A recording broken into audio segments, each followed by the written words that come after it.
Hello everyone, this is John here. I wanted to give you an update on my Parrot AR drone 2.0. If you're looking for the full review, go see my previous video on this.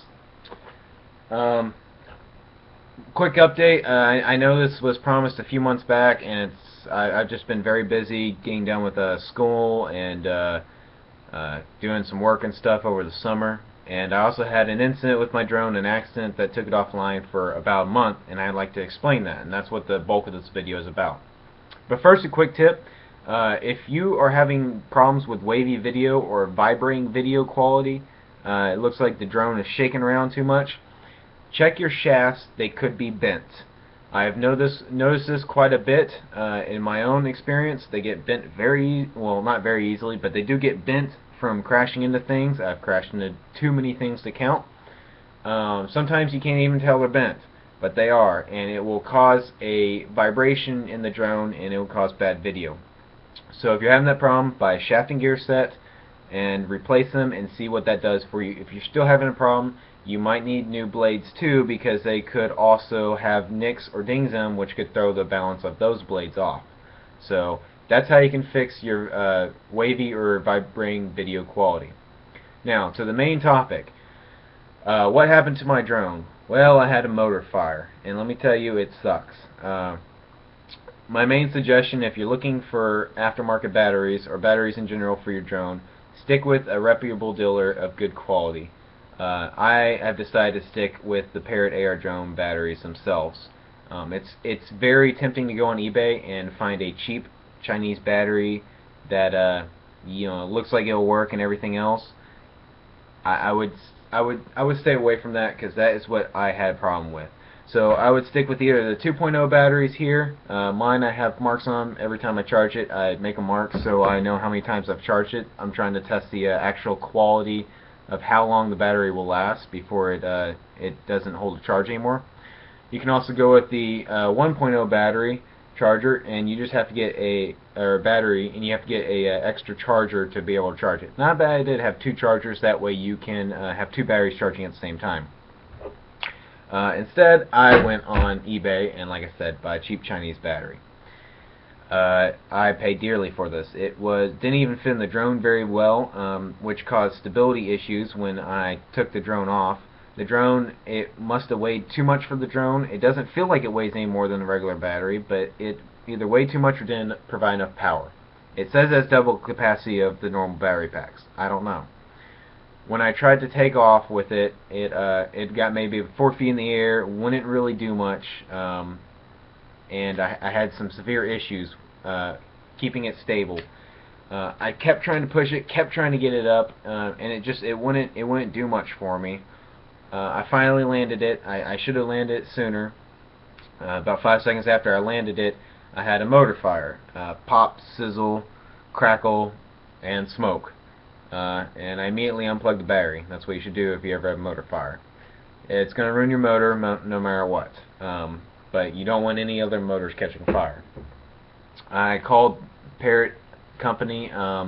Their customer service was not very great. I'd have to give them like a C- on customer service. They were very quick, didn't really ask a lot of questions, wanted to get you off the phone, just wanted to send you an email. They sent me an email, I sent it back. They told me I'd have to send the drone in for repairs. I have to pay the shipping.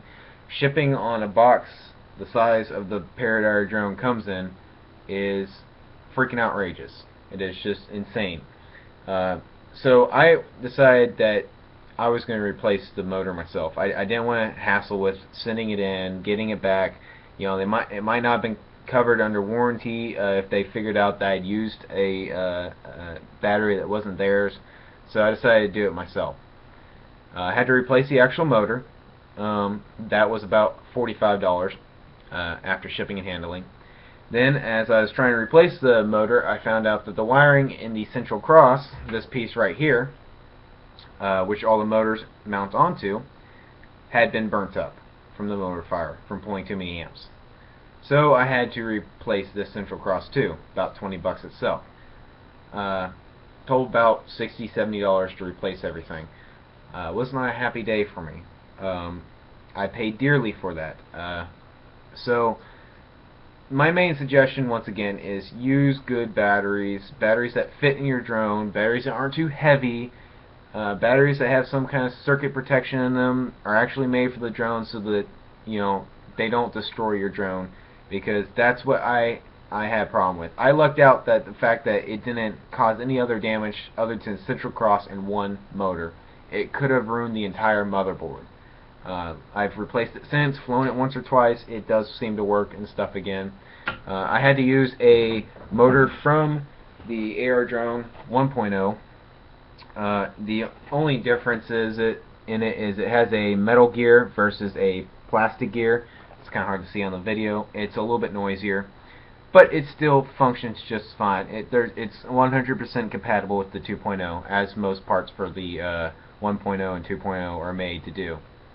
So, just once again, use good quality batteries. The only other thing I want to mention real quick is this video camera. I've noticed a lot with the video camera as original position. If you fly it up high, you're looking at mostly sky. Probably about 2/3 of your screen is going to be sky, about 1/3 of it's going to be ground.